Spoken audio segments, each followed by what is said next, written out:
2015년 3월 어느 날 오후였어요. 한 커플이 차를 타고 가고 있었죠. 뭐 평범한 드라이브처럼 보였을 겁니다. 근데 이 드라이브가 곧 끔찍한 비극으로 바뀔 거라는 건 아무도 상상 못했죠. 대체 어떻게 한순간의 사고가 한 사람의 목숨을 앗아가고 또 두 사람의 인생을 범죄자로 만들었을까요? 오늘 우리가 파헤쳐 볼 이야기의 시작은요, 바로 이 한마디에서부터입니다. 사고가 나고 정신없는 와중에 남자친구가 여자친구한테 던진 이 절박한 부탁. 이 한마디가 대체 어떤 파멸적인 결과를 불러왔는지 지금부터 한번 같이 따라가 보시죠. 사건은 이랬습니다. 운전대를 장은 남성 A씨, 사실은 면허가 취소된 상태, 그러니까 무면허였어요. 옆자리엔 여자친구 B씨가 타고 있었고요. 근데 이 A씨가 도로에서 정말 위험하게 칼치기 운전을 하다가 결국 차가 중심을 잃고 만 겁니다. 그리고 길가에 앉아 계시던 어르신을 그대로 덮치는 끔찍한 사고를 내고 말았죠. 자, 사고 직후에 이 두 사람은 과연 어떤 결정을 내렸을까요? 그리고 그 결정이 어떻게 또 다른 범죄를 만들어냈을까요? 이제부터가 정말 중요합니다. A씨 머릿속은 아마 공포로 가득 찼을 거예요. 사람을 친 것도 모자라서 무면허라는 게 걸리면 처벌이 훨씬 무거워진다는 걸 알고 있었거든요. 그래서 사고 충격으로 다쳐서 고통스러워하는 여자친구 B씨한테 네가 운전했다고 해달라는 그 끔찍한 부탁을 한 거죠. 그리고 B씨는 결국 그 부탁을 들어주고 맙니다. 바로 그 순간 B씨가 남자친구를 위해서 제가 운전했어요 라고 거짓말을 한 바로 그 순간이에요. B씨는 범인도피죄라는 범죄를 저지르게 된 겁니다. 이게 뭐냐면요. 말 그대로 범인을 도망가게 도와주는 죄예요. 단순히 숨겨주는 것만이 아니라 이렇게 경찰을 속여서 수사를 엉망으로 만드는 것도 포함되는 거죠. 그럼 거짓말을 시킨 A씨는 죄가 없냐고요? 천만에요. A씨에게는 범인도피 교사죄가 적용됩니다. 교사라는 게 다른 사람을 시켜서 죄를 짓게 만든다는 뜻이거든요. 우리 법은 이렇게 나쁜 짓을 시킨 사람도 직접 한 사람이랑 똑같이 아주 무겁게 처벌합니다. 그러니까 보세요. 한순간의 거짓말 때문에 두 사람 다 범죄자가 된 거예요. 그럼 이런 생각이 들죠. 교통사고 나고 나서 운전자 바꿔치기 하면 무조건 다 이렇게 유죄가 되는 걸까? 근데 꼭 그렇지만은 않습니다. 아주 흥미로운 다른 사례들을 한번 보시죠. 자, 제가 여러분께 질문을 하나 던져볼게요. 이 질문에 대한 답을 찾기 위해서 아주 비슷한데도 결론은 정반대로 나온 두 개의 판결을 비교해 볼 거거든요. 마치 법률 퀴즈를 푸는 것처럼 한번 따라와 보세요. 자, 여기 정말 흥미로운 지점이 나옵니다.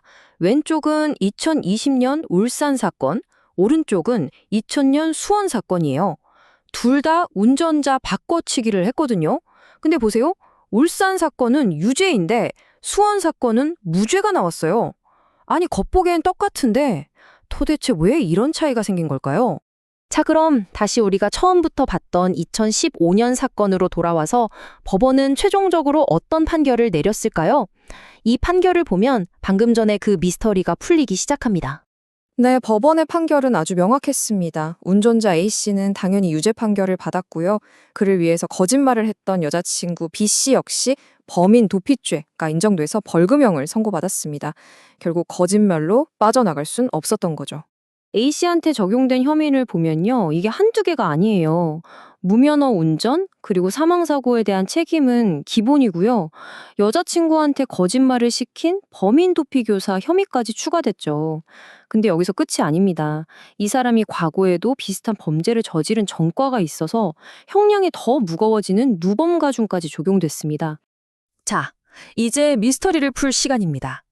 왜 어떤 사건은 유죄고 어떤 사건은 무죄였을까? 그 운명을 가른 결정적인 차이는 바로 이겁니다. 거짓말로 감싸주려고 했던 그 원래 운전자가 애초부터 법적으로 처벌받을 범인이었느냐, 아니었느냐, 바로 이 차이예요. 이 표를 보시면 이제 모든 게 명확해집니다.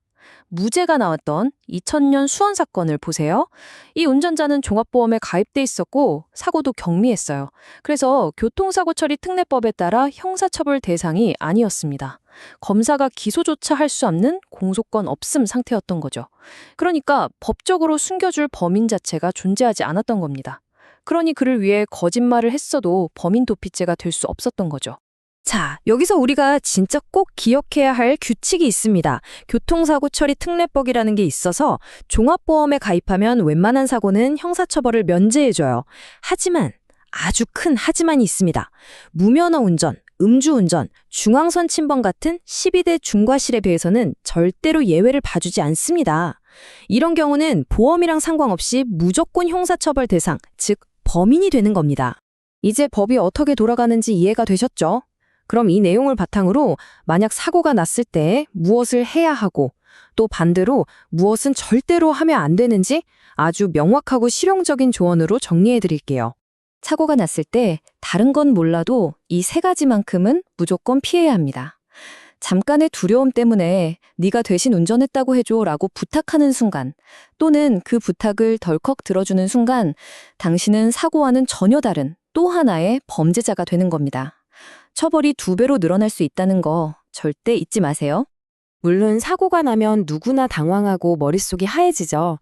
하지만 그럴 때일수록 올바르고 합법적인 방법이 결국 나 자신을 지키는 가장 현명한 길입니다. 일단 멈춰서 다친 사람부터 살피고 경찰에게는 사실 그대로 말하고 그리고 혼자서 끙끙 앓지 말고 바로 전문가의 도움을 받는 것. 이 순서를 꼭 기억해 주세요. 사고는 누구에게나 일어날 수 있는 불행입니다. 하지만 그 사고 이후의 선택은 온전히 우리 자신의 몫이죠. 두려움에 져서 거짓말을 부탁하고 그 부탁을 들어주는 바로 그 순간 하나의 불행은 2사람의 범죄로 번져나갑니다. 만약 여러분이라면 어떤 선택을 하시겠습니까?